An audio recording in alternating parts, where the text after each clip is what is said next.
ಖಾಸಗಿ ಶಾಲೆಯ cricket coach ಕಾಮುಕ Matthew ಇನ್ನೂ ಕೂಡ ಪೊಲೀಸರ ಕೈಗೆ ಸಿಕ್ತಿಲ್ಲ. ಇತ್ತ ದೂರುದಾರೆ ಸಂತ್ರಸ್ತೆಯನ್ನ ವಿಚಾರಣೆಗೆಂದು ಪೊಲೀಸರು ಕರೆಸಿ ಸ್ಥಳ ಮಹಜರ್ ನಡೆಸಿದ್ರು.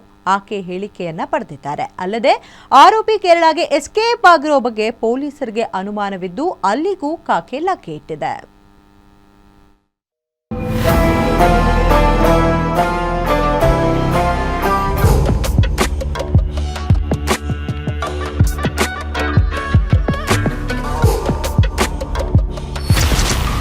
ಅತ್ಯಾಚಾರ ಆರೋಪಿ ಕ್ರಿಕೆಟ್ ಕೋಚ್ ಮ್ಯಾಥ್ಯೂ ಎಸ್ಕೇಪ್. ನಾನೆಲ್ಲೂ ಓಡಿ ಹೋಗಿಲ್ಲ ಅಂತ ಡವ್ ಮಾಡಿದ್ದ ಮಾಸ್ಟರ್. ಪಿಟಿ ಮಾಸ್ಟರ್ ರಾಸಲೀಲೆ ಬಯಲಿಗೆ ಬರ್ತಿದ್ದಂತೆ ಕೇರಳಗೆ ಎಸ್ಕೇಪ್.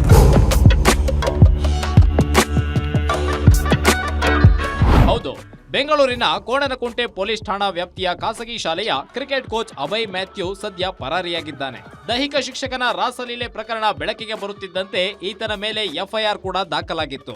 ಸಂತ್ರಸ್ತೆ ಕೊಟ್ಟ 2,500 ವಿಡಿಯೋ, ಫೋಟೋ ಎಲ್ಲೆಡೆ ವೈರಲ್ ಕೂಡ ಆಗಿತ್ತು. ಲೈಂಗಿಕವಾಗಿ ತೊಡಗಿಸಿ ವಿಡಿಯೋ ರೆಕಾರ್ಡ್ ಹಿನ್ನೆಲೆ ಈಗಾಗಲೇ ಎಫ್ಐಆರ್ ದಾಖಲಾಗ್ತಿದ್ದಂತೆ ಬೆಂಗಳೂರು ಬಿಟ್ಟು ತನ್ನ ತವರು ಕೇರಳಗೆ ಎಸ್ಕೇಪ್ ಆಗಿದ್ದಾನಂತೆ.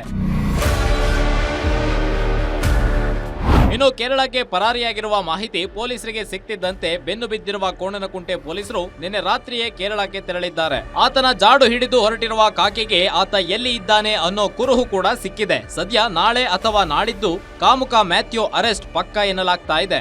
ಇನ್ನು ಇಂದು ಕೂಡ ಸಂತ್ರಸ್ತೆಗೆ ಮೆಡಿಕಲ್ ಟೆಸ್ಟ್ಗಾಗಿ ಪೊಲೀಸರು ಆಸ್ಪತ್ರೆಗೆ ಕರೆದೊಯ್ದಿದ್ದಾರೆ. ನಿನ್ನೆ ಸ್ಥಳ ಮಹಜರ್ ಮುಗಿಸಿ ಸಂತ್ರಸ್ತೆಯ ಹೇಳಿಕೆಯನ್ನು ಪೊಲೀಸರು ದಾಖಲಿಸಿಕೊಂಡಿದ್ದಾರೆ. ಸದ್ಯ ಮ್ಯಾಥ್ಯೂ ಮತ್ತೊಂದು ಮೊಬೈಲ್ ಸಂತ್ರಸ್ತೆ ಬಳಿ ಇದ್ದು ಅದನ್ನು ಕೂಡ ಪೊಲೀಸರು ವಶಕ್ಕೆ ಪಡೆದಿದ್ದು ಆರೋಪಿಗಾಗಿ ಹುಡುಕಾಟ ನಡೆಸುತ್ತಿದ್ದಾರೆ.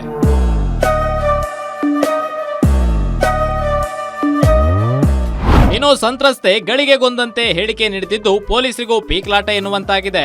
ಅದೇನೇ ಇದ್ರೂ ಕಾಮುಕ ಮ್ಯಾಥ್ಯೂ ಬಂಧನದ ನಂತರವಷ್ಟೇ ಅನೇಕ ವಿಚಾರಗಳು ಬೆಳಕಿಗೆ ಬರಬೇಕಿದೆ. Ajay Gowda, crime bureau, guarantee news.